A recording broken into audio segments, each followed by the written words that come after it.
The following program is rated TV MALS. It contains sexual situations and nudity. It is intended only for mature audiences. Get the fuck out.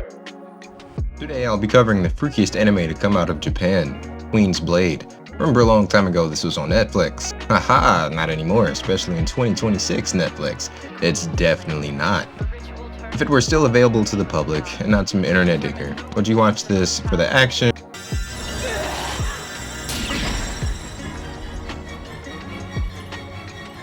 Or would you watch it for the story? Yes, it has.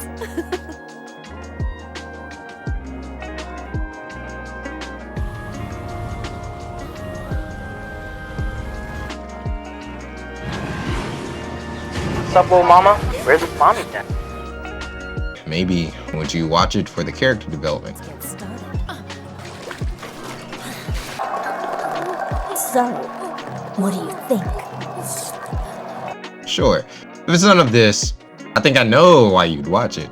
Maybe you'd watch it for And 3. What are you gonna do now? This stupid sticky thing. Giant. And this! And this! And this!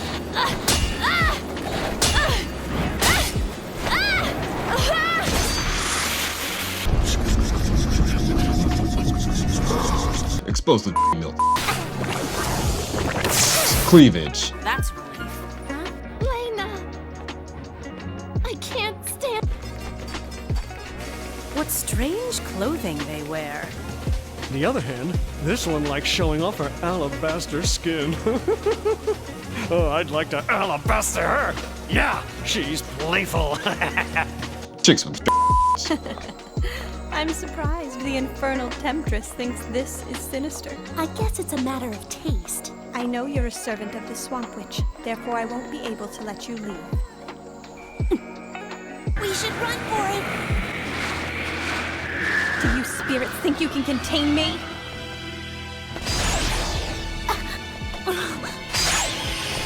chicks with No? More of a story guy? Well then, the story follows Reina, the wandering warrior princess, who is next in line to be heir to the throne in her noble family called the Vance family. She goes through what any privileged person would go through by wondering if the grass is any greener on the other side. Definitely not on the side of these castle walls. She's looking for a sense of adventure by following in her mother's footsteps because her mother was a warrior as well. Throughout the story, she proves herself time and time again. She learns valuable lessons from her friends and foes. Reina does this to fight her way all the way to the Queen's Blade to vanquish the evil queen named Aldra, who comes equipped with a blade for whatever reason. The cast includes mostly well-endowed women, with the occasional male side character. Most of the Queen's Blade series are like this, so you never have to worry about running out of animated. The other series that falls under the Queen's Blade branch of anime include the first Queen's Blade, which has 2 seasons, Queen's Blade Rebellion, which has more. The story follows Amulet, who is an ex-knight princess who leads a rebel army of well-endowed women to overthrow Claudette, who is one of the main supporting characters in the first Queen's Blade. Queen's Blade Claymore. This story is directly after the first Queen's Blade, and our main character in this one is Alicia, who is misplaced in another dimension, where she has to fight her way through another Queen's Blade tournament to get home. Queen's Blade Unlimited, which is a 2017 reboot of the first series with updated visuals.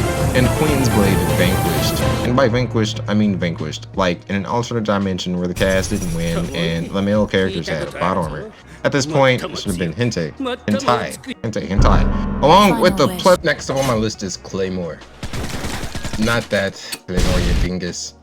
Claymore is about a demon-hunting, human-protecting militia of genetically mutated, silver-eyed, blonde bats that have monstrous abilities like super strength, regeneration, high reflex, limb extinction on some Piccolo-type shit, and a plethora of other abilities to defeat the monsters known as Yoma in the series.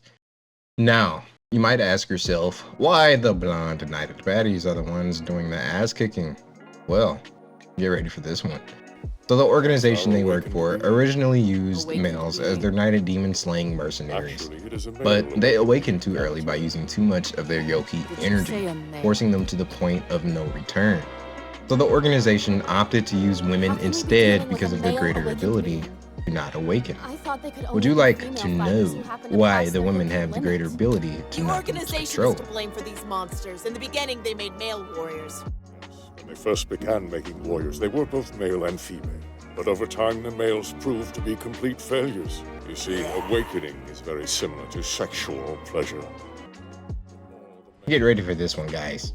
The awakening comes from an literally. I guess if you get too you turn into a little monster. I'm not surprised why they chose women for this job. The males just couldn't help themselves.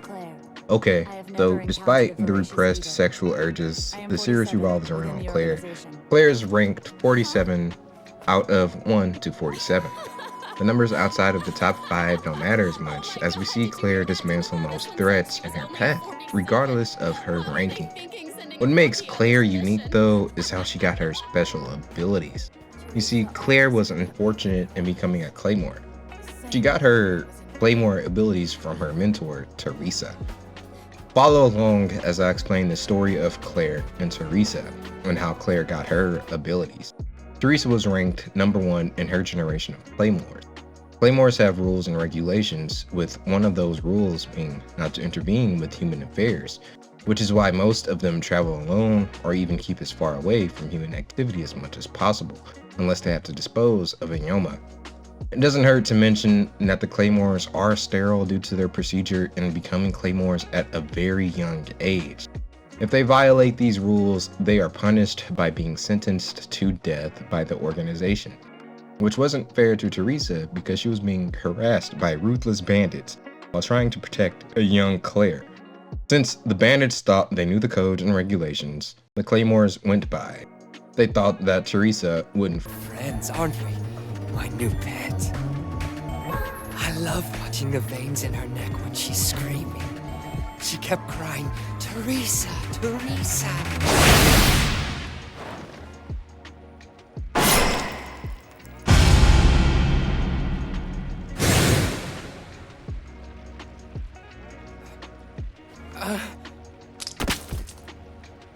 You hurt me, witch.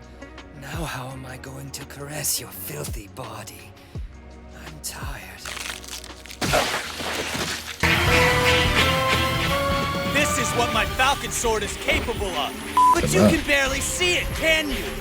Where's that pretty smile of yours now? Are you realizing just how outmatched you are in this fight? You can't fight what you can't see, half-breed.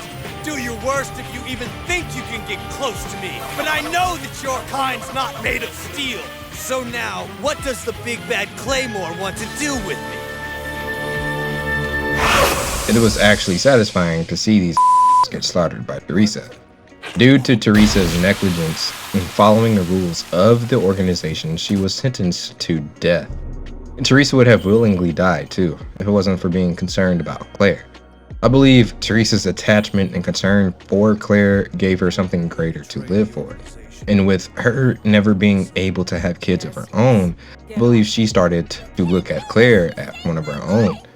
And Teresa rejected Claire first, but due to Claire's parents being killed by Yoma and being taken hostage by Yoma, and then being saved by Teresa, and looking at Teresa like her guardian angel, it's not hard to understand why Claire wouldn't want to be as close to Teresa as she possibly could.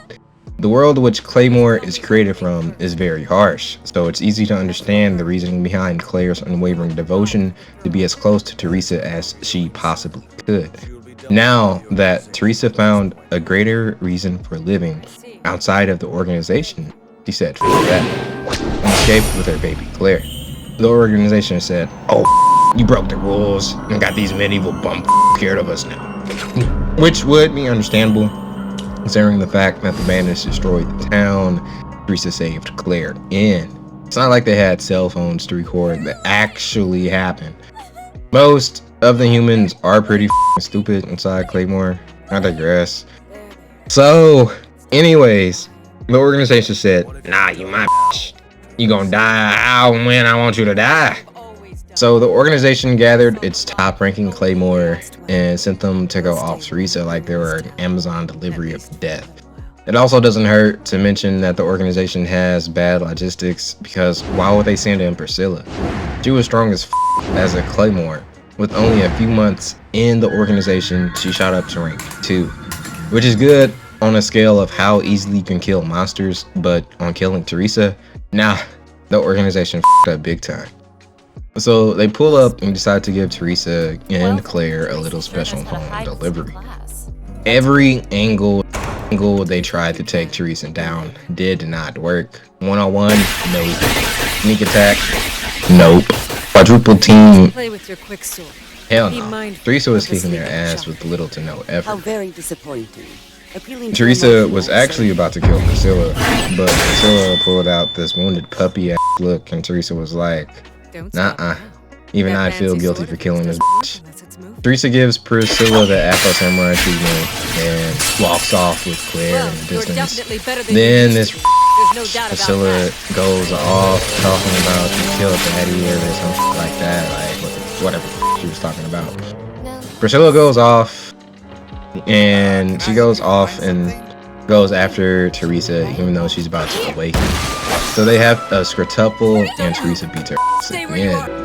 On the brink of losing her human side, she inevitably stands down to Teresa and begs for Teresa to end her life. Priscilla pulls out a Frieza card and actually kills Teresa in front of Claire. Priscilla dispatches all the Claymore involved in the incident except for Claire, who was just a child at the time. She actually walks by Claire like she wasn't even there, skipping the Afro Samurai line.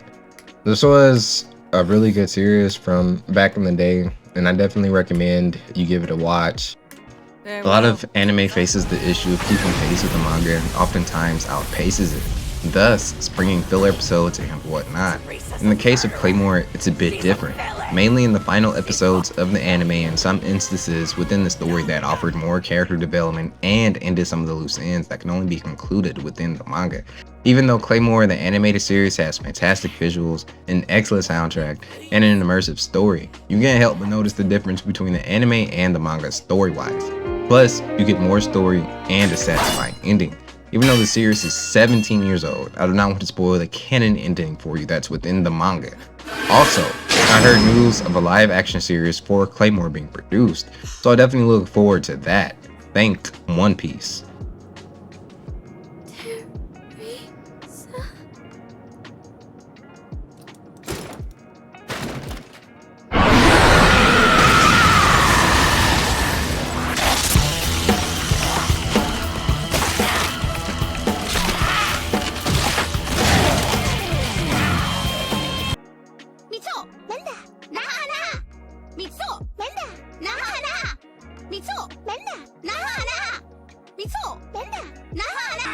Right, let's get to drinking. I'm gonna drink till I puke. We're gonna puke till we drink.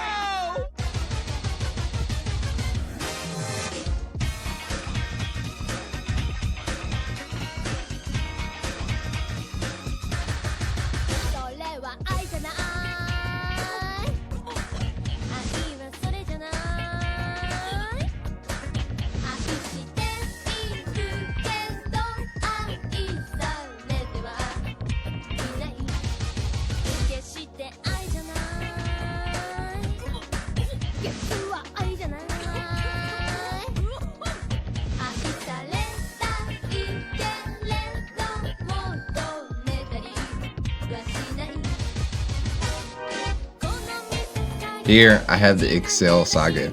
I believe the Excel Saga is an anime everybody takes inspiration from, and they may not even realize it. That's how impactful the Excel Saga is. This OG anime is a quirky, goofy, bizarre show, a one of its kind. It's not meant to be taken too seriously. It's sort of like, what if you turned Pinky and the Brain into an anime, made Brain into an evil overlord named Ippo Zazu, and split Pinky into 2 women. Except, one of those women took whatever brain cells Pinky didn't have and shot the other half with a Nerf gun, making her as useless as a piece of tissue in a bar fight. This is Hiat, who is more so the bigger brain in the situation most of the times, but seems to die in every episode, much like Kenny from South Park. Meet Excel, the overtly energetic, brain-dead, and loyal servant to her overlord, Ipu Zazu. Have you ever met one of those people who never mean to do any harm, but they actually fuck everything up with enthusiasm? She's like, what if a new hire was on day 523? You get where I'm going? She's an idiot. The show breaks the fourth wall, and they were doing this in the 90s before the world even knew who Deadpool was. Being aware or unaware that she's inside an anime, Excel tries to kill the creator of her own anime in the first episode. Definitely give this series a watch, as it will have you laughing out of your socks.